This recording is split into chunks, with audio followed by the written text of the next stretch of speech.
Buenas noches, queridos papás de primaria y preescolar. Les doy la bienvenida a nuestra charla de salud visual en tiempos de virtualidad.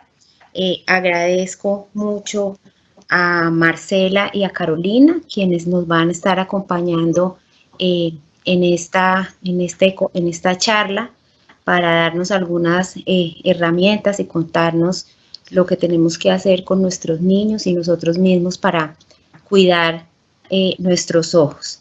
Entonces, no quiero extenderme mucho, solamente decirles que me siento muy contenta de que estén aquí y le doy paso a María Clara para que nos cuente, ya nos presente a nuestras dos conferencistas.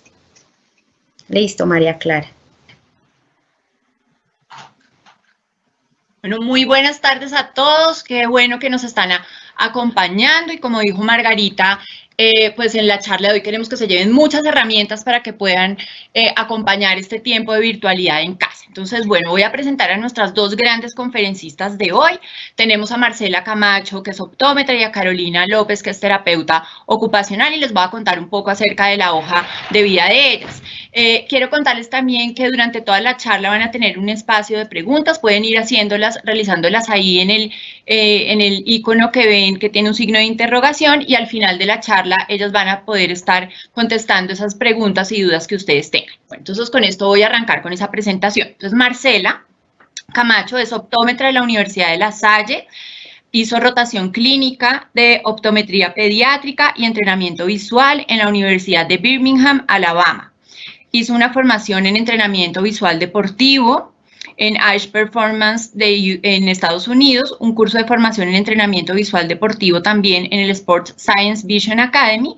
Es especialista en mercadeo y ventas del convenio de la Universidad Autónoma con la Universidad de Cambridge, especialista en pedagogía para el aprendizaje autónomo de la Universidad Nacional a Distancia, tiene un magíster en administración de la Universidad de La Salle, es docente y conferencista nacional e internacional en optometría pediátrica y terapia, entrenamiento visual y ortóptica desde 1998. Es directora científica de IBIX Performance Colombia y tiene experiencia profesional en el área de entrenamiento visual, ortóptica y optometría pediátrica. Y Carolina López es terapeuta ocupacional de la Universidad Nacional de Colombia, tiene una maestría en estructuras y procesos de aprendizaje de la Universidad Externado de Colombia, está certificada en integración sensorial y en sus más de 20 años de experiencia profesional se ha centrado en el acompañamiento integral a niños y niñas con necesidades en el desarrollo y en su desempeño ocupacional de juego y la escolaridad, así como en la formación continuada a padres, cuidadores, profesionales y docentes en herramientas que promueven la calidad de vida de los niños en su ambiente lúdico, familiar y escolar. Bueno, entonces ya con la hoja de vida de ellas, pues quiero darles la bienvenida a Carolina y a Marcela para que arranquen en esta charla, y como les dije eso, si tienen preguntas pueden ir haciéndolas en el chat. Entonces, adelante y bienvenidas Carolina y Marcela.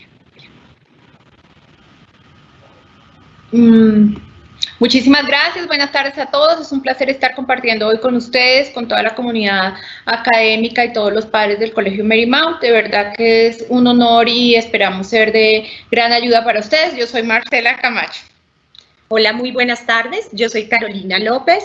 Para mí es un placer poder acompañar y estar en esta reunión maravillosa, que gracias al Colegio Marymount por esta invitación, y también a todas las personas que en este momento se están uniendo a nuestra charla, seguramente con todas las expectativas alrededor de cómo cuidar ahora nuestra salud visual y atendiendo a esta nueva realidad, que es nuestra realidad en teletrabajo, en aprendizaje y en procesos escolares. Esperamos que para ustedes sea de mucha utilidad y por favor déjennos saber todas las preguntas y las inquietudes que puedan ir surgiendo en este tema. Como bien dijo Carolina, vamos a hablar sobre todos los procesos de salud infantil en estos tiempos de virtualidad. Vamos a tener un programa que inicia con todo el sistema visual, una revisión general y las alteraciones del sistema en general visual, todas las habilidades cognitivas, físicas, sensoriales, motoras. Ahí vamos a hacer nuevamente una revisión y las posibles alteraciones que se puedan presentar, y ya vamos a empezar a hablar de actividades específicas frente a las pantallas, como son distancia de trabajo, postura, iluminación, el síndrome del usuario del computador. Vamos a hablar un poco de las pantallas versus los patrones de sueño y de algunas reglas de higiene visual como buenas prácticas, como por ejemplo la regla del 20-20-20.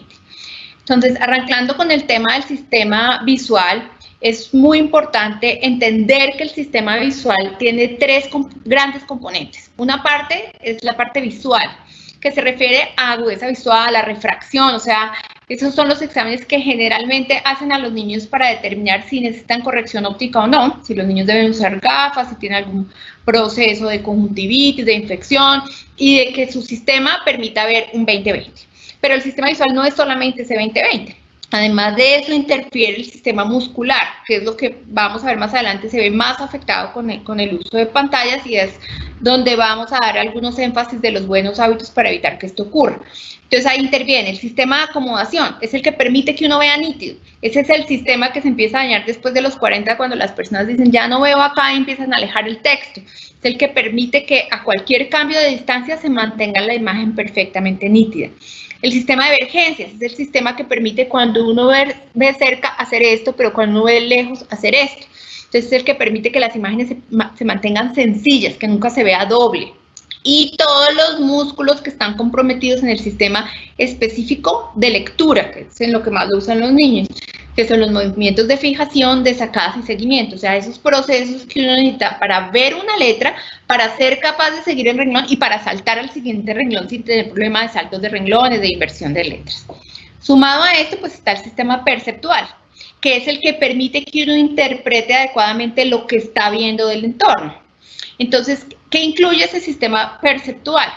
Memoria visual, atención visual, concentración, discriminación. Básicamente es lo que los niños y los adultos, pero en proceso de desarrollo, los niños necesitan para aprender a leer y escribir. Por ejemplo, para leer un párrafo y ser capaces de sacar la idea principal, para que le planteen un problema matemático y ellos sepan esas habilidades que le permiten hacer análisis. Entonces, este sistema tiene dos partes, una parte motriz, que de acuerdo a lo que tú ves, tú respondes en el sistema motor, y una parte de interpretación, o sea, que te permite tomar la información del ambiente y transformarla. Es, por ejemplo, lo que los niños necesitan, o les pongo un ejemplo a los padres. Si ustedes van conduciendo un automóvil, ustedes pueden ver un peatón que se atraviesa, y el peatón tiene 20-20, perdón, y ustedes tienen 20-20, ven perfecto el peatón. Ustedes alcanzan a ver que él se atravesó, tienen que pensar qué hacer. Hay unas personas que frenan en seco, unas personas que tiran el carro, otras personas que no hacen nada y terminan teniendo un accidente. Entonces, porque uno ve, es la primera. Segundo, toma una decisión. Y tercero, tiene que tener una respuesta motora. Entonces, casi todas las situaciones de la vida implican eso: ver, interpretar, tomar una decisión y tener una reacción motora. Y todo esto es parte del sistema visual. Es la integración visual, integración visomotora e integración visoperceptual. Entonces, así como a nosotros de adultos, en el ejemplo de la conducción es súper clara la integración, todos los niños en su proceso de aprendizaje tienen que tener esta integración para permitir coordinar mejor cómo está el espacio, para calcular cómo hacen un salto, para poder jugar básquet, para poder jugar voleibol, o sea, cómo aprende a calcular las distancias al saltar, al caminar. Esos niños que se tropiezan mucho cuando van caminando, generalmente es porque sus habilidades visoespaciales no son tan adecuadas, o el proceso con el cual ellos interpretan esa parte visoespacial no es tan adecuada.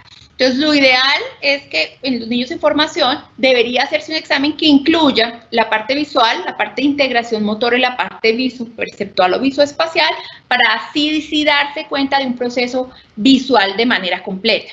¿Qué podemos tener? Entonces, podemos tener un defecto refractivo, son los niños que les ponen anteojos y con los anteojos logran ver 20-20. Hay algunos procesos que van más allá, niños que a pesar de poner sus anteojos no logran 20-20, y esto sería un tipo de ambliopía. podemos tener problemas musculares. Entonces son niños que, a pesar de no necesitar gafas, dicen: es que yo a veces veo borroso. Son los adultos que están mucho tiempo en el computador y cuando cambian de foco ven borroso. Entonces está fallando el sistema acomodativo que permite que los enfoques sean perfectos. Alteraciones vergenciales, esos niños que desvían los ojos. A veces son evidentes las desviaciones y a veces no son evidentes, porque el sistema las compensa, pero está haciendo mucho esfuerzo para mantener la compensación. Eso hace que lean, eso hace que no vean doble, que no vean borroso, pero que se cansen demasiado, tengan ojos rojos, les dé sueño al leer, les dé pereza, porque están haciendo tanto esfuerzo muscular que en algunos casos da o no dolor de cabeza, pero que sí genera muchos síntomas. Y los problemas de movimientos, casi siempre se ven evidenciados en problemas de lectoescritura. Niños que invierten palabras, saltan letras, saltan renglones, omiten palabras o partes de la palabra que están viendo. Casi siempre se ven alteraciones de los movimientos en la parte de lectoescritura. Los problemas perceptuales, pues ya los había mencionado. Lo que se puede presentar es, por ejemplo, falta de memoria visual, falta de discriminación. Por ejemplo, esos juegos en que ponle, dime qué muñequitos están escondidos, y el niño dice: pues que no los veo, eso es discriminación. O muchas veces la confusión del 6 con el 9, algunas confusiones de letras. Eso tiene que ver en algunos casos con el proceso de discriminación. Toda la parte de figura-fondo, que es lo que nos permite más adelante tener un buen análisis en el sistema matemático, en los cálculos físicos, ¿sí? en el razonamiento abstracto. Y la parte de cierre visual, que es el que permite que yo pueda extraer ideas principales, por ejemplo, cuando estoy haciendo lectura. Y la parte de visoespacial, que ya les había mencionado, los cálculos de espacios, de distancias.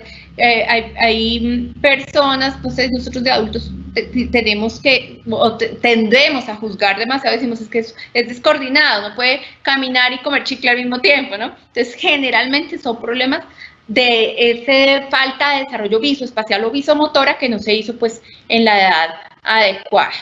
Bien, ahora Marcela nos acaba de hacer una descripción de cómo ocurre ese desarrollo del proceso del sistema visual y cómo ella ve desde 3 dimensiones ese proceso del sistema visual. En este punto, yo en mi trabajo cotidiano de desarrollo, aprendizaje y estimulación, he ido encontrando cómo los niños con fragilidades en el desarrollo de las habilidades visuales van a estar mucho más exigidos en varias dimensiones de su vida cotidiana, desde dimensiones tan básicas como la participación en el juego y como esa posibilidad de interactuar con sus grupos cercanos, con sus pares a través del juego y a través del deporte, y cómo empiezan ellos a tener ciertos criterios de exclusión social por no ser seleccionados en los grupos o en los deportes porque no hacen un buen proceso de coordinación visomotora. También estas fragilidades en el desarrollo y la maduración del sistema visual van a tener un impacto en los procesos de aprendizaje, en las habilidades que se requieren para la lectura, en las habilidades que se requieren para la escritura y en las que se requieren para las matemáticas. En especial, hay una función muy particular que hace nuestro sistema visual desde el punto motor, desde el punto visomotriz y luego desde el punto interpretativo o perceptual. Y es esa función de copiar de una pantalla o de un tablero en posición vertical hacia uno en posición horizontal. Las acciones que puede hacer un niño viendo la pantalla y luego pasando a un plano horizontal, transfiriendo esta información, ya sea de imágenes, de letras o de números, en muchas circunstancias se presentan fragilidades y esto empieza a lentificar o a convertirse en un interferente en ese proceso básico que se requiere para hacer los procesos de copia de tablero, de copia de la pantalla inclusive de la lectura de textos en pantalla y la lectura ya que se hace a nivel horizontal o un poco inclinado de los libros. Los niños que empiezan a sentir que no van aprendiendo al mismo ritmo de los otros, claramente empiezan a asociar a estas sensaciones y emociones que son negativas y que van a empezar a interferir en sus procesos de autoestima y de desarrollo personal. Y finalmente, otros de los aspectos que tienen que ver con el proceso de madurez en el sistema visual tiene que ver con atender situaciones de la vida cotidiana, cosas básicas como poder ver para abotonar y desabotonar, también para el aprendizaje que debe tener en la imitación y el modelamiento del adulto o de los pares a través del juego. Y algo muy importante es que se va dando desde muy tempranas edades, es la posibilidad que tienen de reconocer a través del sistema visual las emociones.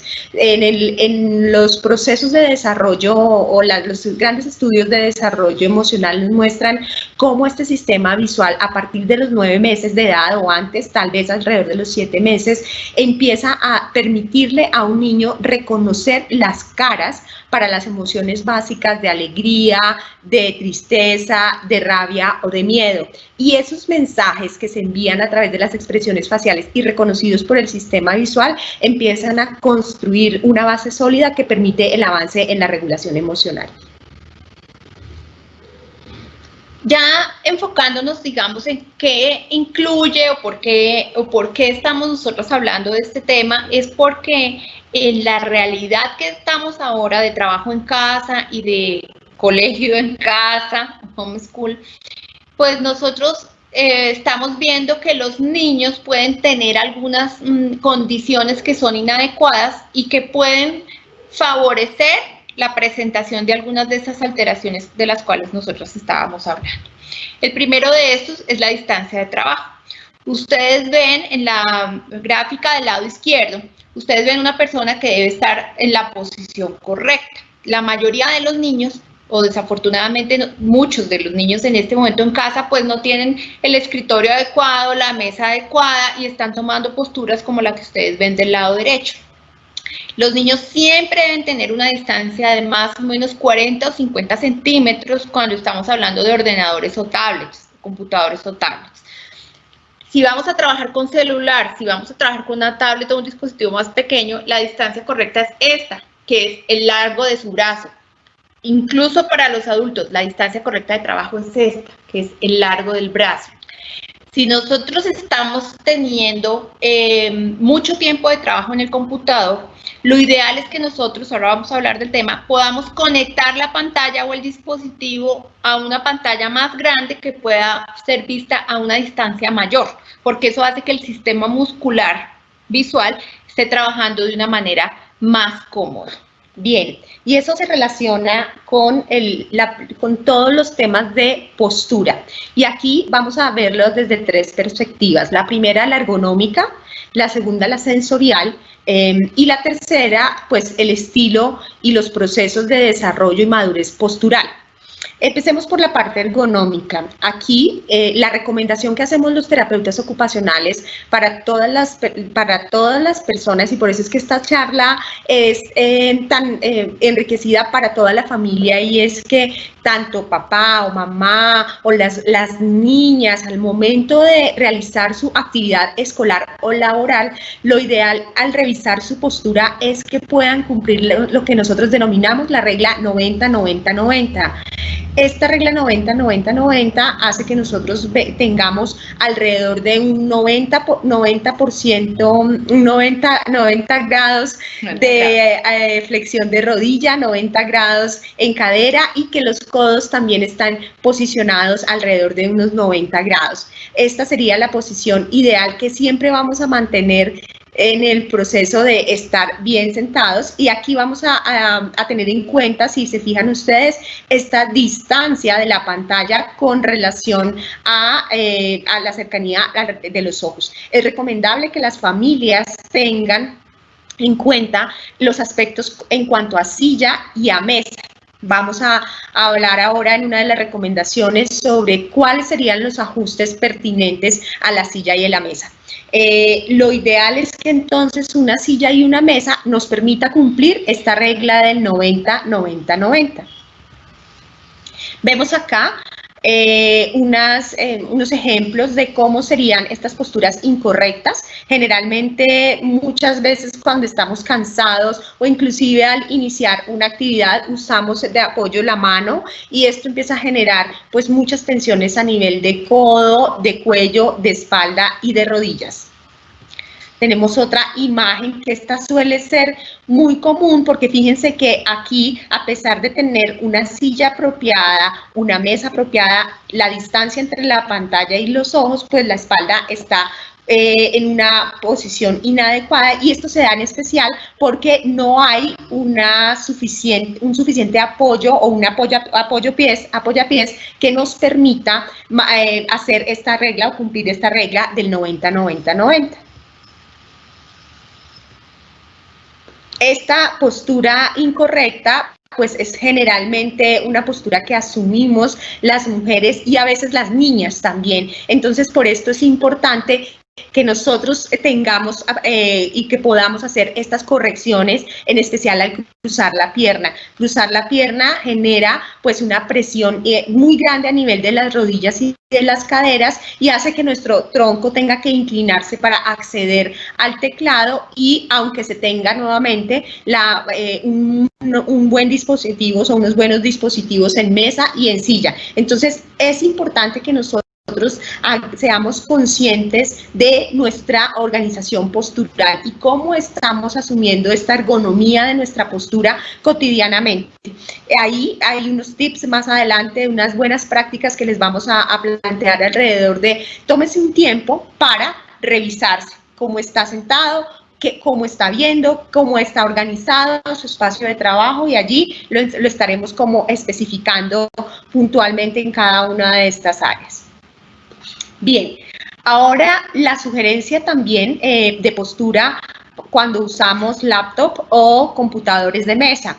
Nuevamente, revisemos que se cumpla esta regla 90-90-90. He tenido la oportunidad de acompañar a muchas familias y muchos padres que me mandan la foto de ver a sus niñas sentadas, entonces me dicen, ya tenemos la mesa, ya tenemos la silla, que es lo que pasa en este momento, pero está el computador de mesa que le queda muy abajo y entonces la niña se inclina mucho para poder ver o para poder ajustarse a la pantalla. Entonces la recomendación es usar apoyapiés y en este caso estos dispositivos ergonómicos para ubicar los computadores de mesa de una forma apropiada y que nos permita mantener esta regla del 90-90-90.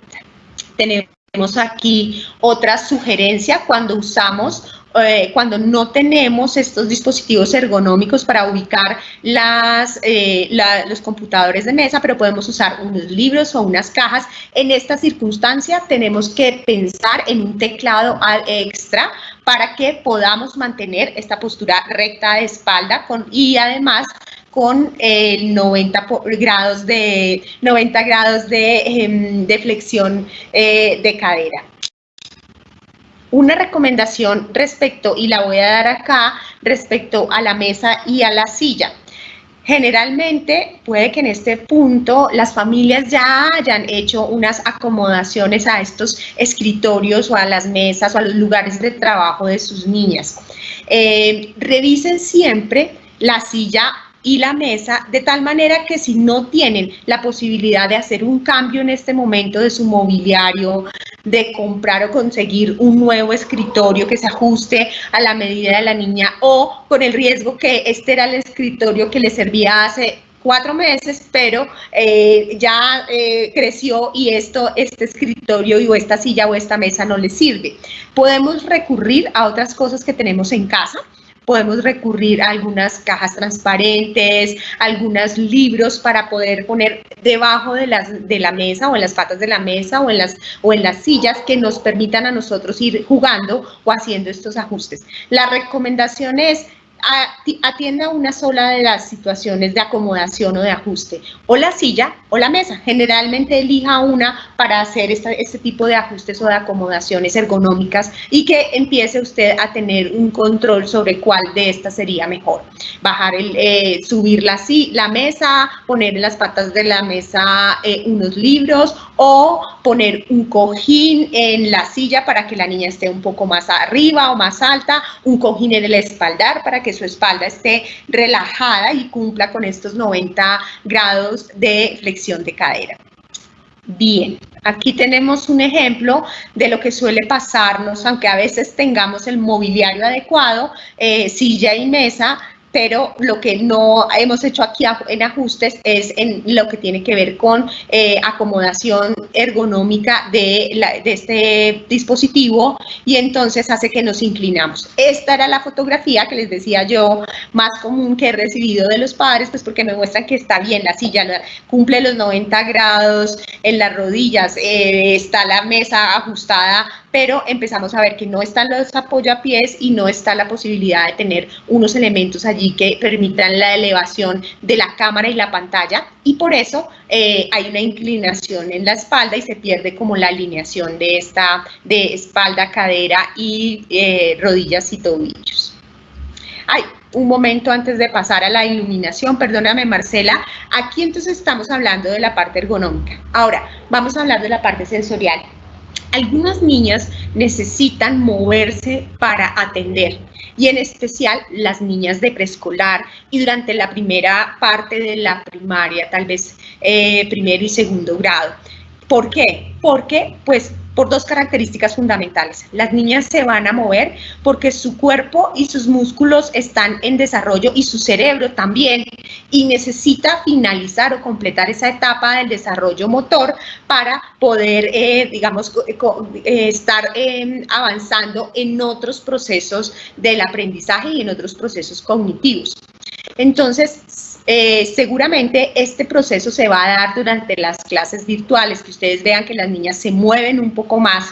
Generalmente en preescolar y en esa primera etapa de la primaria van a necesitar movimiento porque su cerebro está en maduración motora y va a necesitar que el cuerpo de las niñas les envíe esa información de los músculos, las articulaciones y los tendones. Y finalmente, uno de los aspectos importantes también a tener en cuenta es que algunas niñas con retos o con desafíos en el desarrollo motor o en el control postural, porque tienen temas de bajo tono muscular, porque tienen temas de dificultades de la coordinación de los dos lados del cuerpo, seguramente van a necesitar una acomodación, como hacer algunas actividades de pie y otras actividades sentadas mientras están viendo la pantalla. Entonces, esto también es positivo, hacer este tipo de pausas y de combinaciones. Lo que no sería tan favorable es que lo hagan en posturas de pie inadecuadas o en posturas sentadas inadecuadas. Se recomienda es que siempre se mantenga como esa alineación. O sea, Caro, que es súper importante que los niños tengan movimiento, que se paren, que descansen, que se estiren, que les permitan que para tener concentración se muevan. Claro, para tener concentración y para tener aprendizaje. El movimiento, ya la posibilidad que hemos tenido en el desarrollo de afianzamiento de cómo ocurre la neurofisiología del aprendizaje y la madurez cerebral de los niños, ha mostrado cómo el movimiento genera una hormona que se llama la iricina, y esta hormona es la encargada de apoyar uno de los procesos importantes para que se dé el aprendizaje, y es la plasticidad cerebral. Entonces, por eso es clave que tengamos en cuenta que la postura hay que revisarla, hay que hacer unos momentos de conciencia postural, pero también tener en cuenta que el cuerpo de las niñas entre preescolar y los primeros años de primaria, un poco más, está en proceso de maduración postural y motriz. Y por otro lado, está en una etapa en la que se consolida el proceso de plasticidad cerebral, y ese proceso requiere de una hormona que se llama iricina, que se da a través de la estimulación de los músculos, y eso se da a través del movimiento. Súper importante. Si nosotros además pensamos en la iluminación, ustedes están viendo aquí algunas fotos en las cuales los niños están ubicados, principalmente en las fotos del área central, los niños están ubicados en una postura aparentemente normal, aunque ustedes ven que el niño de la foto de la mitad del lado izquierdo está inclinado hacia adelante, como mencionaba Carolina. Él está además recibiendo la iluminación de una manera lateral, está recibiendo la iluminación de lado, lo que hace que su área de trabajo no esté iluminada correctamente. En la foto central del lado derecho, estos son fotos de pacientes que por supuesto me autorizaron para divulgarlas en esta charla. En la foto del lado derecho es un chiquito que sí está recibiendo la iluminación en su área de trabajo, pero que puede estar teniendo reflejo en la pantalla, como ustedes ven en la foto de la parte inferior. El área de trabajo, aunque está iluminada, está teniendo un reflejo directo, lo que hace que los niños estén recibiendo esa radiación de la pantalla sumado al reflejo directamente sobre los ojos. ¿Qué es lo ideal para esto? La pantalla debe estar ubicada, como ya dijimos, a 40 o 50 centímetros de distancia. Debe estar ubicada en la parte inferior, no debe estar derecho al frente, sino un poco abajo para utilizar los músculos diseñados para leer de manera correcta. Pero además la pantalla debe estar inclinada hacia atrás unos 45 grados para que los reflejos que caigan sobre la pantalla no caigan directamente a los ojos, sino que vayan por encima.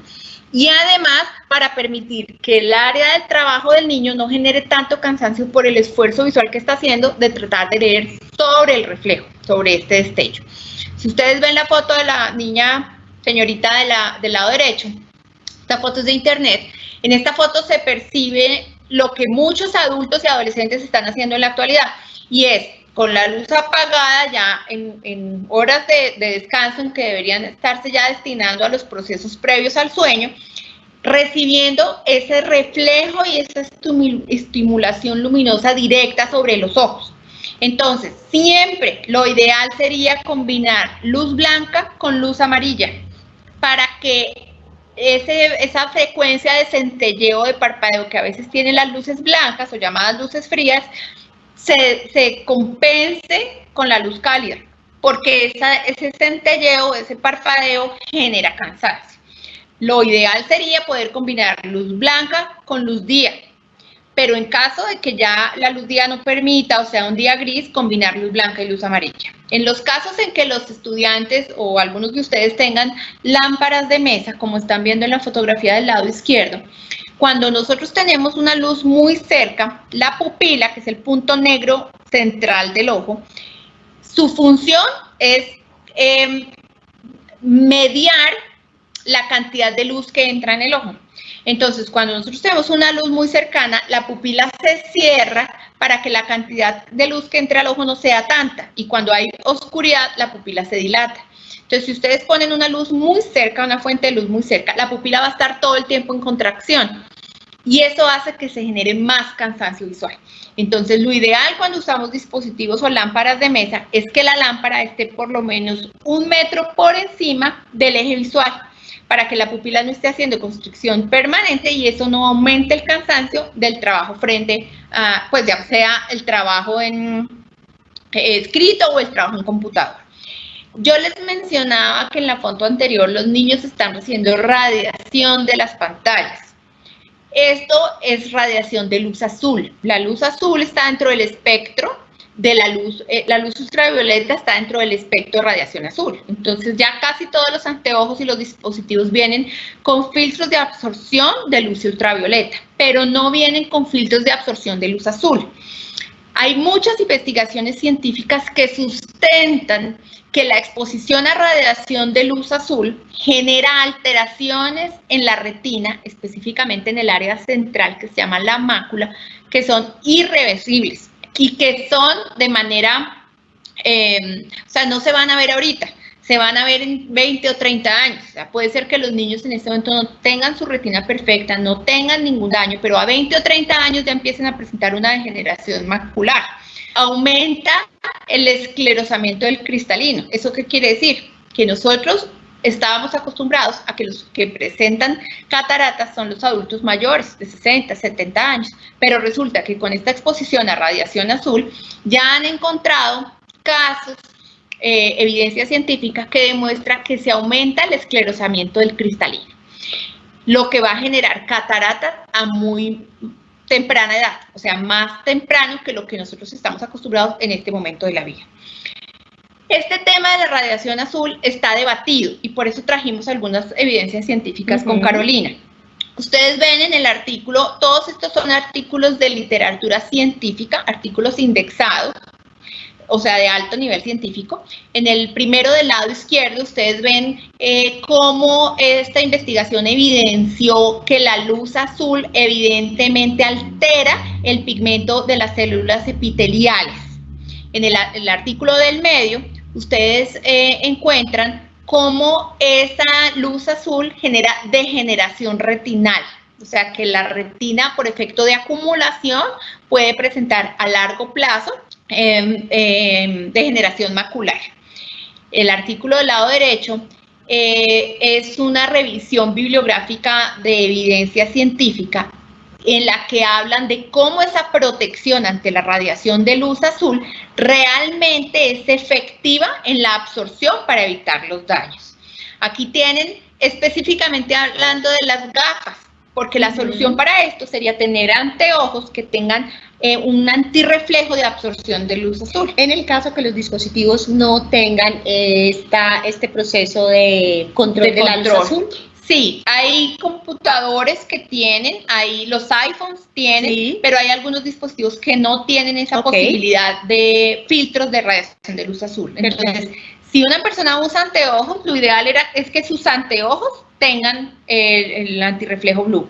Pero si los niños no necesitan corrección óptica, en estos momentos en que están recibiendo tanto estímulo luminoso, tanta radiación de las pantallas, deberían tener unos lentes que sean neutros, pero con un antirreflejo blue para tener esa absorción y que no se están generando alteración. Este artículo, que fue del 2018, está evidenciando específicamente cómo se presentan los cambios bioquímicos y cómo las células se pueden morir o se pueden transformar esas moléculas de la retina por los dispositivos electrónicos en radiación. Es decir, la principal recomendación sería, uno, verificar si su dispositivo tiene este control de luz azul, y la segunda, que es una recomendación una buena práctica que sería como incluido dentro de los procesos en familia, y es tener unas gafitas de control de luz azul. Así es. Mira cómo este artículo de la Asociación de Oftalmología está evidenciando, el Reino Unido está evidenciando cómo definitivamente los efectos de protección frente a esa radiación de luz azul evitan la fototoxicidad en las células retinales. Exacto. Entonces, sabemos con Carolina que es mucha literatura científica, pero nos pareció importante traerles artículos que fueran, además, ustedes ven el artículo del lado derecho, es del 2019, artículos científicos de las últimas investigaciones que evidencian cómo hay daños neurológicos, iba a decir, es mentira, daños neuroquímicos por la fototoxicidad. Entonces, si ustedes se meten a internet, seguramente también hay artículos que dicen que lo de la radiación de luz azul no es tan evidente, que no es tan cierto, pero esos artículos casi ninguno tiene evidencia científica, más los artículos que muestran las alteraciones sí tienen evidencia científica. Entonces, importante, distancia, postura, iluminación y, por supuesto, una protección de luz azul. Todos estos síntomas que se empiezan a presentar por el uso del computador, desde hace muchos años, casi desde el año 2000, empezaron a ser estudiados y categorizados bajo síndrome del usuario del computador. Este síndrome demuestra que el uso del computador pues por tiempos muy prolongados, puede generar alteraciones visuales, oculares, cansancio y problemas musculoesqueléticos. Cuando todo esto se presenta de manera conjunta, es cuando nosotros diagnosticamos como síndrome del usuario del computador. Como mencionábamos, la postura de la que ya habló Carolina en el lado izquierdo, la distancia, miren que la imagen del lado izquierdo les muestra no solamente los 40 o 50 centímetros de distancia frente a las pantallas, sino la ubicación del monitor en esta posibilidad de uso de los músculos adecuadamente y la inclinación de la pantalla de 45 grados para evitar los reflejos.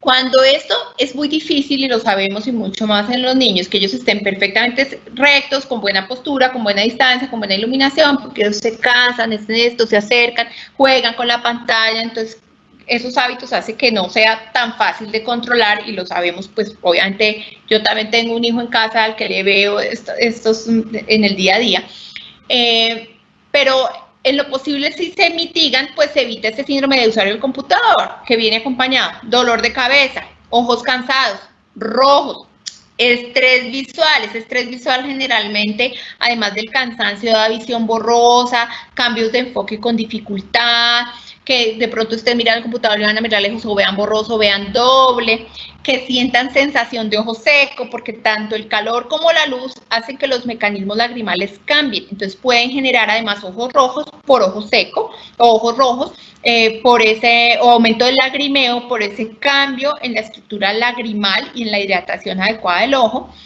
dolor de cabeza, mucho cansancio, dolor en los ojos, molestia a la luz, se llama fotofobia, o sea, una molestia excesiva o sensibilidad a la luz, y además el dolor cervical, el dolor en la espalda, porque sumado al computador, los niños estarán usando el celular en esta posición. Esto hace que estemos generándole demasiado peso a la zona cervical, generando problemas musculoesqueléticos y espasmos cervicales que antes no se presentaban en los niños. Antes esto se presentaba principalmente en las personas de nuestra edad o en las personas trabajadoras por estrés y postura, pero que ahora los ortopedistas están viendo cada vez más en su consulta por problemas de postura en los niños. Bueno, y uno de los temas que también unido a la luz azul tiene que ver con la relación entre la pantalla o los usos de la pantalla y el sueño.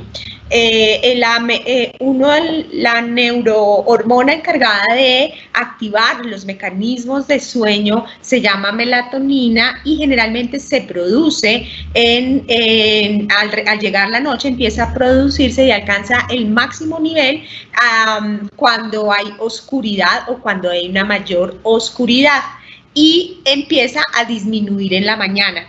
Por eso es tan importante que los niños puedan realizar sus actividades escolares, o las niñas puedan hacer sus actividades escolares programadas en la mañana o en la tarde, como están organizadas de esta forma que el colegio la está planteando tan amigable y flexible, que estamos viendo que es importante que después de estos tiempos en el que están conectadas, puedan llevar a cabo actividades de movimiento o puedan llevar a cabo actividades de juego, ocio o esparcimiento, ojalá que no tengan que ver con pantallas. ¿Por qué? Porque esta relación de la luz azul hace que se intervenga en estos ciclos de sueño o que se disminuya la producción de melatonina.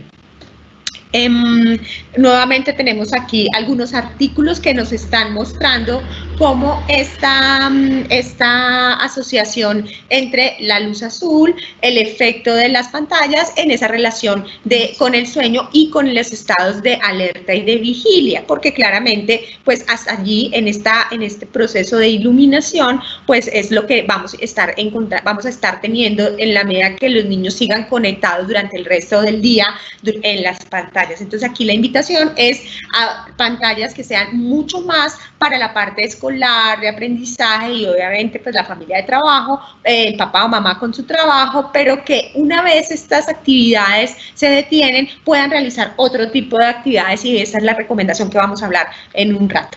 Este artículo del lado izquierdo es de Nature, que es una de las revistas científicas más importantes del Journal, y es de la Sociedad de Antiedad, de la Sociedad Médica de Antiedad. Y están hablando, si ustedes ven, nosotras subrayamos en el segundo renglón, donde dice cómo esta luz azul interfiere en esos ciclos que Carolina mencionó adecuadamente, pero porque está generando neurodegeneración a nivel de las células nerviosas. Y las células de retina son células nerviosas, y las células que producen en estas células que producen estos cambios bioquímicos para los ciclos de sueño, día y sueño. Y en el lado derecho, este artículo está mostrando cómo esa exposición puede ser disminuida y cómo realmente el uso de las gafas de protección de antirreflejo de luz azul mejoró los ciclos de sueño en teenagers, en adolescentes, en los cuales se estaba presentando este fenómeno por el uso inadecuado de tecnologías. Muy bien, entonces aquí la invitación que queremos hacer en este momento, además de tener un uso de pantallas regulado para las actividades que son exigentes en lo académico, en lo escolar o en lo preescolar, es también establecer una relación y una asociación con los patrones y las rutinas de sueño. La Organización Mundial de la Salud nos generó en noviembre del año pasado, del 2019, una guía que nos habla de la actividad física, el comportamiento sedentario y el sueño. Eso nos va dando a nosotros unas direcciones de cómo podemos ir haciendo un buen proceso de sueño. Allí nos dice la Organización Mundial de la Salud que los niños menores de 1 año deben realizar hacer sus actividades de desarrollo motor básico y en especial que puedan estar en posición boca abajo durante mínimo 30 minutos. Esta posición boca abajo genera un mayor control cervical y un mayor control postural desde temprana edad. Y la sugerencia de sueño que nos recomienda como una de las directrices de la Organización Mundial de la Salud es entre 14 y 17 horas para niños entre los 0 y los 3 meses y 4 a 11, 12 a 16 horas para niños entre 4 y 11 meses. Aquí nos hablan de una buena calidad y una buena cualidad de sueño. En mi consulta como terapeuta ocupacional, uno de los principales motivos de remisión que encuentro son estas dificultades de sueño, en especial durante esta primera etapa del desarrollo entre los 0 y los 3 años. ¿Por qué? Porque pueden presentarse desórdenes de la regulación sensorial que pueden impactar el sueño. La recomendación para aquellas familias que tengan niños entre 1 y 2 años es que debe haber una actividad mínima de 180 minutos al día de actividad física y unas 11 o 14 horas de sueño reparador. Para los niños que están entre los 3 y los 4 años, la recomendación, y aquí ya empezamos a ver para las niñas que están en este momento en los 4 años o durante este tiempo en su etapa de desarrollo, es que tengan 180 minutos, ¿sí? 3 horas de actividad física más 1 hora adicional de actividad de movimiento o de actividad vigorosa. Ellos denominan como actividad vigorosa esta actividad en donde los niños ponen a prueba o las niñas ponen a prueba su máxima contracción muscular, actividades deportivas, actividades donde realmente se ve un impacto en esas características físicas y esos cambios que se generan por un juego o por una actividad de movimiento bien de alto impacto.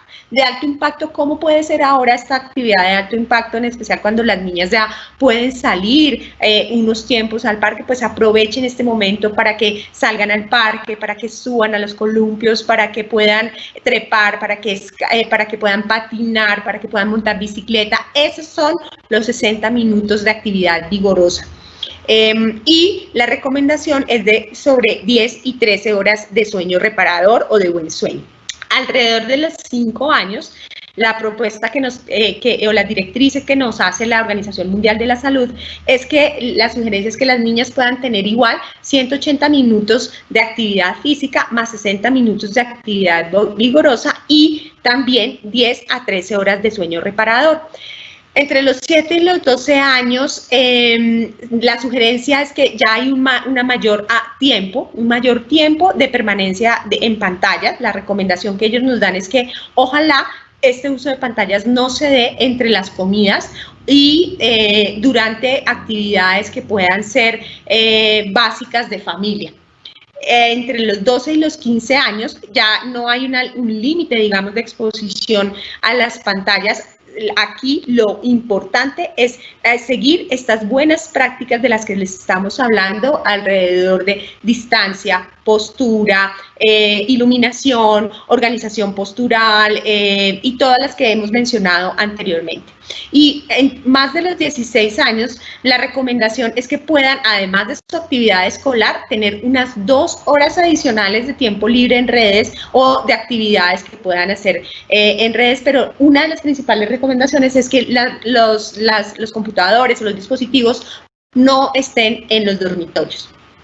¿Cuál es el tipo de actividad física sugerida entre los 5 y los 17 años? Esto es una gama muy amplia de edad, pero la recomendación es que por lo menos tengan 1 hora diaria de actividad física moderada y 60 minutos aún más de actividad física que sea vigorosa, porque pues por lo que hablábamos ahora del proceso o el impacto de la actividad motora de los músculos y cómo esta acción muscular produce la hormona encargada de la plasticidad cerebral.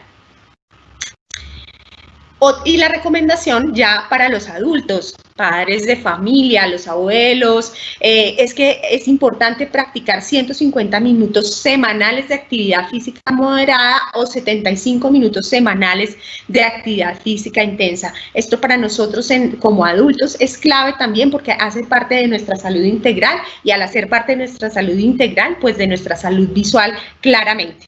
Y para obtener mayores beneficios se sugiere que los adultos puedan llegar a 300 minutos de actividad física semanal o su equivalente.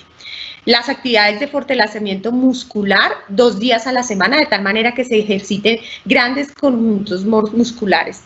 A mí me llama poderosamente la atención estas recomendaciones que nos hace la Organización Mundial de la Salud, como si se hubiese preparado para un año 2020, porque las hicieron en noviembre del 2019 y casi que nos están dando una receta o una rutina importante para poder mantener nuestra salud integral.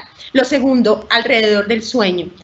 Un niño que duerme o una niña que duerme es una niña que crece y es una niña que aprende. En consecuencia, lo que queremos transmitirles en este momento es cuidar mucho esas rutinas de sueño. ¿Cuáles son como las buenas prácticas alrededor de estas rutinas de sueño? La primera, siempre establezca el mismo horario de acostarse y el mismo horario de despertarse. En especial, el horario de despertar, porque el horario de despertar es el que nos va a marcar a nosotros esos ciclos de sueño y vigilia. El segundo aspecto para tener en cuenta como rutina de sueño es evitar las comidas o los alimentos o las bebidas muy fuertes o azucaradas, por lo menos con unas 3 horas o 2 horas de anterioridad para poder tener una buena organización del sueño. La tercera es genere un ritual amoroso que indique que ya es el momento de ir a dormir. Esto puede ser leer un cuento, leer un libro, orar o dar gracias en familia. Y pues lo que tiene que ver ya con la exposición a pantallas. Marcela, la recomendación aquí, mínimo tiempo antes para ir a dormir. ¿Qué tiempo es el recomendado para el uso de pantallas? No, yo creo que lo importante es que sea mínimo 1 hora, 1 hora y media antes de dormir para no alterar esos patrones de sueño. Sin embargo, pues como Carolina estaba mencionando, hay que aprender a calcular el tiempo entre estas horas de pantalla, actividad física, actividad sedentaria y sueño, como bien nos recomienda la Organización para la Salud de los Niños. Y acá les hacemos una sugerencia para que ustedes, si tienen inquietudes sobre cómo sus niños o como familia cuánto tiempo están siendo consumidores de pantallas o consumo mediático, pueden hacer allí en este link, pueden encontrar una calculadora de tiempo de consumo mediático para la familia y para sus niñas. Los invitamos a que vayan aquí a este link porque seguramente les va a dar pistas de cuánto tiempo realmente están durmiendo y eso qué impactos va a tener como en su desempeño. También les recomiendo que vayan al Instituto START de Denver, ahí está el link también, que nos hace una propuesta de cómo hacer una rutina balanceada de actividades, que me pareció significativo en la medida que esta nos muestra a nosotros cómo incluir por colores actividades. Están las actividades rojas, las actividades verdes y las actividades azules. Las actividades rojas son generalmente actividades que van a ser muy útiles al momento de empezar la rutina diaria. Son realmente activadoras, son realmente, permiten desarrollar un buen estado de alerta y de atención. Lo que recomendamos acá es que puedan empezar el día con algo de una actividad de rutina de gimnasia cerebral o un ejercicio de yoga o una actividad de acompañamiento de trabajo físico, 5 minutos, 10 minutos máximo, que nos permitan a nosotros generar realmente una actividad vigorosa. Puede ser saltar el lazo, puede ser hacer una golosa en casa y puede hacer en esos 5 minutos un momento importante de cambio para que se dé un aumento en el estado de alerta. La otra invitación que nos hace el Instituto STAR es combinar actividades verdes. Las actividades verdes generalmente nos ayudan a mejorar la atención y la concentración. ¿Cuáles de estas actividades nos ayudan también a hacer este proceso de actividades verdes? Son aquellas en las que ustedes como papás sientan que se conectan con sus niñas. Al hacer este proceso de conexión, la conexión con sus hijas permite enfocarse en una actividad de tipo colaborativo, y las actividades de tipo colaborativo hacen que se mejore en los procesos de atención y de corregulación. Así que una receta en casa, participar en un juego con sus niños, inventarse algo, una experiencia pequeñita o un ritual pequeño de conexión entre una clase y otra o entre un momento laboral y otro, para que puedan encontrarse y chocar 5, cantar una canción, saludarse o darse un abrazo y participar ya en los fines de semana en algunas actividades que son un poco más largas y generan esta relación estrecha con las niñas. Y finalmente, las azules. Estas actividades azules son las que nos ayudan a controlar o a regular nuestras emociones y el comportamiento y a encontrar estado de calma. Estas actividades azules varían de una niña a otra. A muchas niñas seguramente les va a favorecer tener un momento de respiración y tener un momento de ejercicio de yoga o tener un momento de mindfulness. A algunas otras puede funcionarles oír música, dibujar, jugar con sus muñecos, y a otras mayores o aún más grandes, pues poder tener una llamada telefónica, poder tener algo distinto en su cotidianidad con la pantalla, que puede ser como hacer una actividad física o que puede también estar asociado a elementos de autocuidado personal. En cuanto a la higiene visual, recuerden ahorita, sobre todo en las épocas de coronavirus, lavar los anteojos con agua y jabón, porque así como uno toca la billetera, el celular, todos los anteojos también pueden ser un foco de contagio. Entonces, lavarlos con agua y jabón. De filtros, que ya hablamos lo suficiente. Usar los dispositivos a mayor distancia. Entonces, ustedes aquí ven en el cuadro, en la tabla azul, depende del tamaño del televisor, la cantidad de pulgadas de la pantalla, a qué distancia deberían estar para evitar daños a nivel visual. Entonces, un televisor de 40 pulgadas a 1,80 m, un televisor de 85 pulgadas a 3,80 m. Eso es más o menos la distancia en la cual trabajan los ojos de una manera cómoda sin hacer esfuerzo visual. El celular, la tablet, no debe tener menos de 40 centímetros de distancia. Recuerden, el largo del brazo es la distancia óptima para cada persona. En la parte inferior ustedes ven una foto como, si es posible para ustedes, conectar el teléfono, conectar el iPad, conectar el computador a la pantalla del televisor, donde el niño pueda ver más lejos, con un mejor nivel de iluminación y con menos esfuerzo visual. Esto va a generar menos alteraciones a nivel visual y muscular de los niños y un trabajo más cómodo. La parte izquierda de la pantalla les muestra cómo algunos computadores y algunos teléfonos tienen la opción de buscar la protección de luz azul para evitar esa radiación y que ustedes los tengan en todos sus dispositivos electrónicos. Hacer pausas activas. La Organización Mundial de la Salud recomienda la regla 20-20-20. Esto quiere decir que por cada 20 minutos de trabajo en el computador o trabajo de cerca, uno debería cerrar los ojos y mirar lejos, tener un descanso de más o menos 20 segundos y enfocar a 20 pies, o sea, a 6 metros. Entonces, cada 20 minutos toman aire, relajan sus ojos por 20 segundos y miran a 20 pies de distancia. Esto hace que el sistema, tanto muscular como lagrimal, como visomotor, trabaje de manera adecuada y no esté generando esos problemas de fatiga visual. Nosotros presentamos a ustedes nosotros presentamos a ustedes algunas de las posibilidades de las alteraciones, tanto musculoesqueléticos, sensoriomotoras, visuales que pueden ocurrir, pero también aquí estamos planteando cuáles son las soluciones o cuáles son las buenas prácticas que ustedes ya pueden ir incluyendo dentro de esa educación y ese mismo home office en casa y en la familia para evitar que se presenten estos problemas visuales, motores o este síndrome del usuario del computador. Recuerden que mucho tiempo de trabajo en concentración, a veces a uno se le olvida parpadear adecuadamente.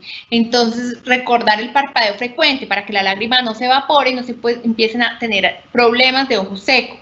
Normalmente no se nos olvida parpadear, pero cuando estamos mucho tiempo en atención, se cambia la frecuencia del parpadeo. Entonces, yo generalmente les digo a los niños, acuérdate cada vez que puedas de parpadear así, completo y cerrando el ojo adecuadamente. Eso hace que la lágrima se reparta adecuadamente por todo el ojo y se eviten esos ojos rojos que pueden ser sencillamente porque el parpadeo no es adecuado o porque ya se están empezando a tener problemas de lubricación. Hay que tener ejercicios visuales, cerrar los ojos, poner oscuridad con las palmas y hacer X, círculos. Entonces cierro mis párpados y miro arriba, abajo, derecha, izquierda, o hago movimientos como las manecillas del reloj. Son ejercicios que ustedes pueden tener para que los músculos se mantengan flexibles, así como el niño se estira la espalda, mueve el cuello. También que muevan los ojos para que esos músculos no estén tanto tiempo así de estar cargados en la pantalla, sino para que tenga la posibilidad de trabajo.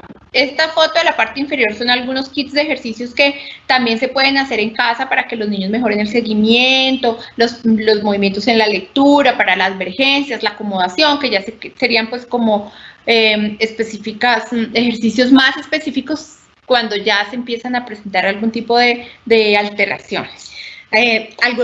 Otras buenas prácticas que hemos identificado y que apoyan esta específica regla del 20-20-20 tienen que ver cómo puede usted usar estos ejercicios de ilusiones ópticas en YouTube.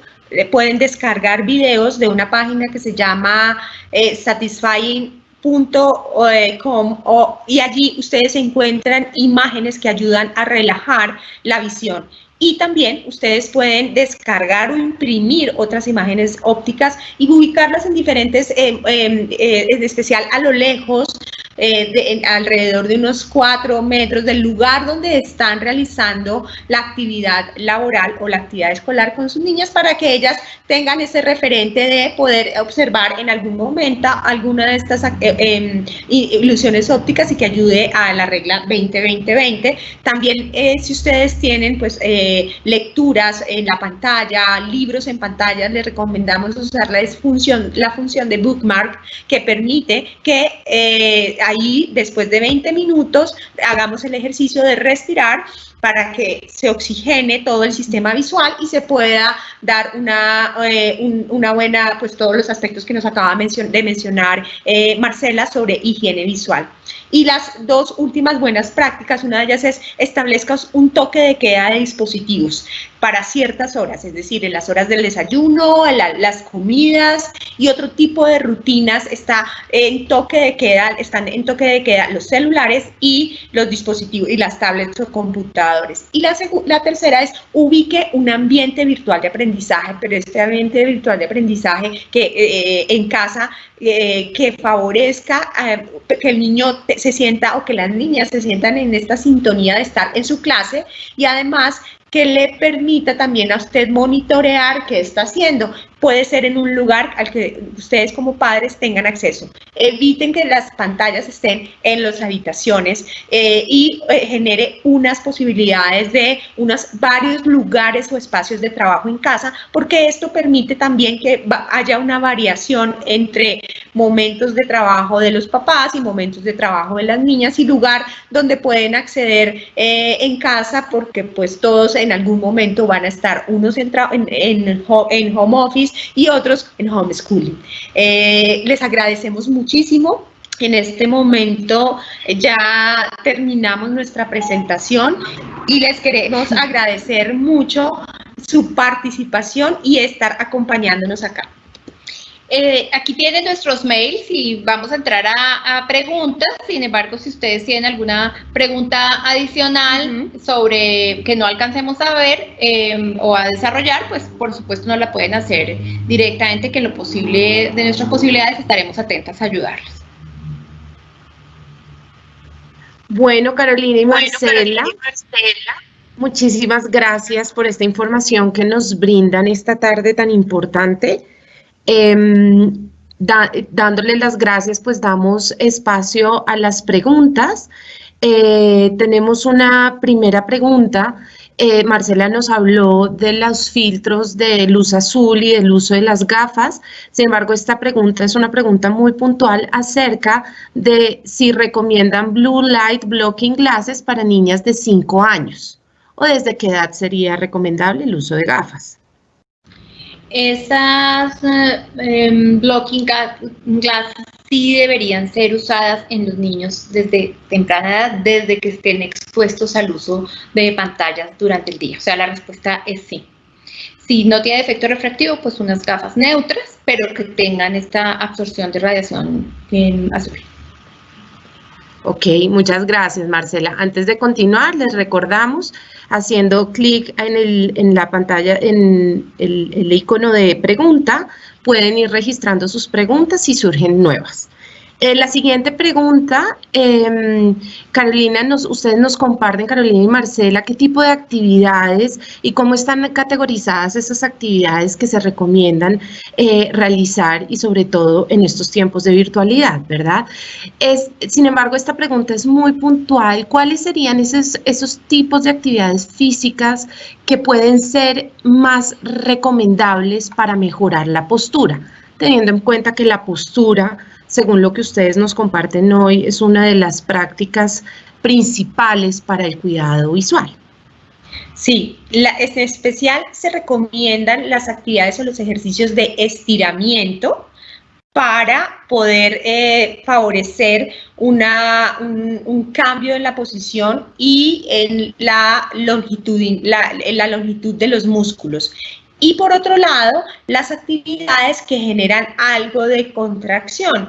Estas actividades, por ejemplo, podrían estar incluidas en unas pausas activas, como por ejemplo empujar la pared, presionar hacia abajo la mesa o el escritorio, hacer push-ups mientras se levantan de la silla o sujetándose de los lados de la silla, tener también la posibilidad de caminar o parar algo, desplazarse y regresar, mover la cabeza, la sensación del movimiento de la cabeza es súper impactante. Si ustedes hacen este movimiento, generalmente pueden sentir como si hubiesen dado 300 vueltas. Entonces aquí los movimientos de la cabeza, las inclinaciones para un lado, para el otro, para adelante, para atrás y movimientos que tienen que ver también con la relajación a través de la flexoextensión de las manos y los músculos de los dedos y los tendones de manos y de dedos. Entonces, estos son como los ejercicios más recomendados en este momento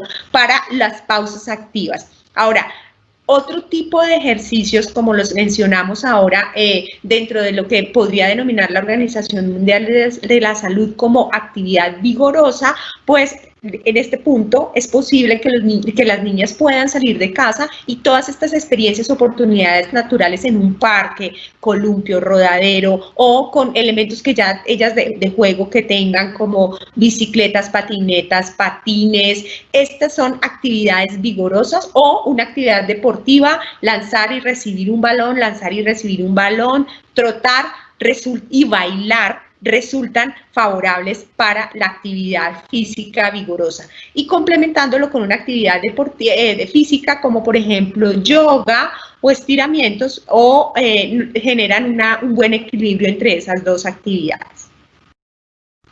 Muchas gracias, Carolina.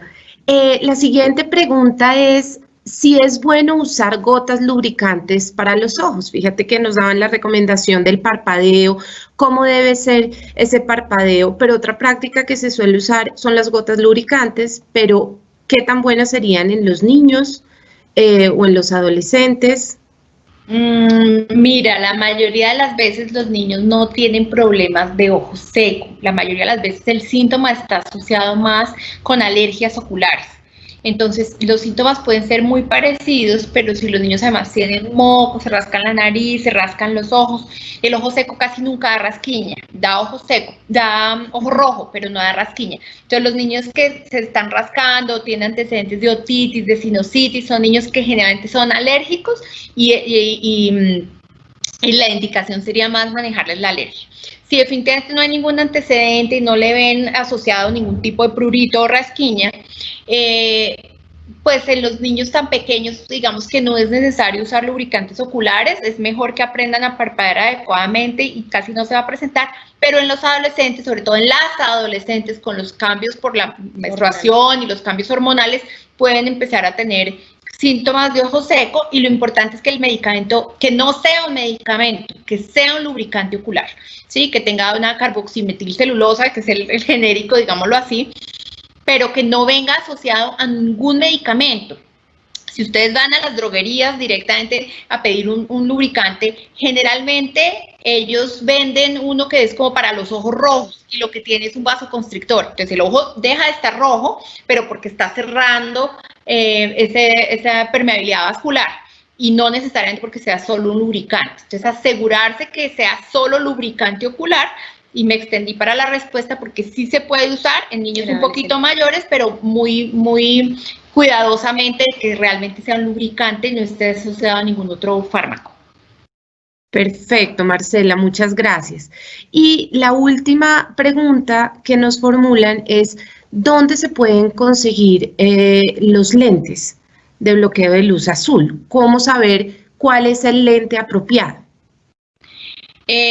Pues mira, en Estados Unidos los venden por Amazon. Aquí en Colombia no hay nadie que los esté vendiendo ya hechos. Generalmente hay 3 laboratorios a los cuales se pueden pedir porque están certificados en calidad, por lo cual sabemos que sí están absorbiendo la radiación de luz azul. Eso lo puedes hacer a través de cualquiera de optómetra o oftalmólogo que tengan de confianza, porque normalmente pues somos nosotros los que sabemos cuáles son los laboratorios que sí están certificados para que el lente esté absorbiendo lo que están ofreciendo, ¿no? Ok, muy bien. Surge una nueva pregunta. ¿La atención se puede ver alterada con la virtualidad? Bueno, al respecto, lo que se ha encontrado es que la virtualidad apoya y desarrolla la estimulación del proceso de atención en la medida en que la virtualidad cumpla los criterios que le competen. Ahora, si entramos a hablar de lo que se denomina como educación remota o educación virtual, la educación virtual o remota debe cumplir unos criterios específicos, como primero, que sea vinculante; segundo, que sea interactiva; y tercero, que permita la asociación de 3 canales importantes, en especial cuando hablamos de infancia, que son el visual, el auditivo y el kinestésico.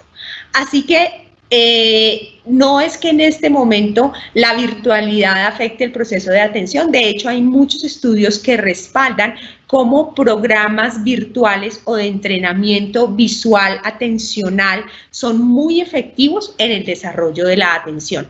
Pero ya cuando hablamos de procesos de educación virtual, debemos tener en cuenta desde el punto de vista escolar y luego desde el punto de vista familiar lo que tiene que ver con generar un ambiente virtual de aprendizaje. Ese ambiente virtual de aprendizaje va a ser algo o está haciendo algo novedoso para los niños. Es lo que ellos hasta ahora o las niñas están identificando, y bueno, también los padres. ¿Por qué? Porque es como que en la casa no se estudiaba en el colegio o en el kinder, pero la casa era para compartir con la familia, para jugar, para estar y eventualmente para, pues, organizado en horario entre semana, algunos momentos para tareas. Pero la casa ahora se convierte en un espacio donde debe haber un espacio también escolar. Entonces la invitación aquí es a hacer un trabajo siempre en equipo entre profesionales de la educación, educadores, instituciones educativas y familias para poder apoyar esos desarrollos y esos nuevos desafíos que en especial tienen nuestros niños. En cuanto a la educación virtual, porque la virtualidad como tal se ha usado y para los programas de entrenamiento atencional o entrenamiento visual atencional o programas del desarrollo de la atención, hay muchos programas ya que vienen usándose desde hace tiempo, tal vez desde la década de los 90, que apoyan este tipo de desarrollos. Entonces tenemos que ser muy cuidadosos en esto porque cuando hablamos de virtualidad en lo general, podemos caer en poder, digamos, un poco como atribuirle a la virtualidad que los niños vayan perdiendo la atención. Lo que pasa es que los niños, y esto nos daría para otra conferencia sobre cómo es el desarrollo de la atención de los niños, y claramente los niños se están estrenando, por decirlo así, en desarrollar sus competencias para participar de una educación virtual que antes no tenían y que requiere que tanto la institución educativa, los maestros y en casa se generen otras competencias y otros espacios para que se vayan dinamizando y desarrollando esas habilidades. Yo ahí quisiera intervenir, o sea, como dice Carolina,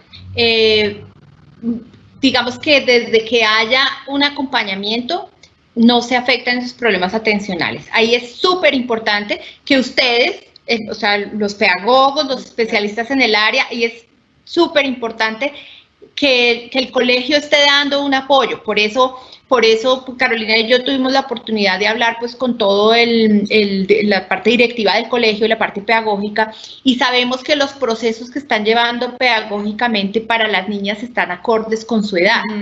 Entonces, eso es lo que diferencia a un colegio que se preocupa, no es por echarles flores, pero pues estamos con los papás, un colegio que se preocupa por los procesos de los niños de manera adecuada, a un colegio que solamente se preocupe por cumplir su calendario académico y dar los contenidos sin ir más allá. Entonces, el apoyo del colegio y las prácticas pedagógicas de los profesores son súper importantes, pero también el apoyo en casa. Entonces, yo entiendo que es difícil, si yo estoy trabajando, además poder ayudar a mi hijo en las tareas. Pero, ¿qué es lo que genera falta de atención? Que el niño está viendo la pantalla, pero tiene la posibilidad de poner un icono, de abrir otro enlace, de que le aparezca otra cosa, de poner un muñequito. Y eso sí hace que haya falta de atención y que empiecen a generarse esos procesos de dispersión y de debilidades en los procesos atencionales. Entonces, ¿qué sería lo ideal? Pues que los niños tengan en casa a alguien que los esté acompañando en sus tareas. Si no son los padres, de pronto buscar un profesional o alguien que pueda estar acompañándolos. Yo sé que es súper difícil y en este momento más, pero casi que es una labor que va de la mano entre el colegio y quien haga las tareas con el niño en casa. Sí, esto hace parte de generar un buen ambiente virtual de aprendizaje. Yo quisiera que nos centráramos como en este concepto para las familias y para los padres, porque generar aquí un buen ambiente virtual del aprendizaje requiere también de pensar cuáles son mis competencias como papá para acompañar ciertas actividades escolares, cuáles no, cuáles me detonan y prefiero decir, bueno, tú te encargas de esto, yo me encargo de esto, y si en algún momento requieren el apoyo de otra persona que pueda acompañar ese proceso escolar, es clave. Entonces, para las familias la invitación ahora es pensar que estamos todos en un camino de ir incorporando a nuestra nueva realidad, una nueva realidad también de aprendizaje y una nueva realidad también atencional. Las dos cosas, es clave que no perdamos de vista cómo hay estudios que muestran que nos muestran cómo la virtualidad ayuda o los programas de entrenamiento virtual ayudan a que los niños favorezcan sus procesos de atención. Entonces, ya tiene que ver con la escolaridad a través o la educación a través de un medio remoto, que ahí tenemos que empezar todos a sintonizarnos en esta nueva realidad y además en la realidad con estas buenas prácticas. Ya no podemos decir, vamos tal vez a volver a lo de antes, sino que en lo que nuestra nueva realidad, cuáles son las buenas prácticas y las mejores prácticas para estar juntos. Perfecto, Carolina, muchas gracias. Con esa pregunta, pues cerramos la ronda de preguntas, no sin antes decirles que también ahí en el espacio de preguntas, pues les dan las gracias por la información, encuentran la información muy puntual y muy práctica. Entonces, muchas gracias y cerrando la ronda de preguntas, los dejo entonces con Liliana Anzuela.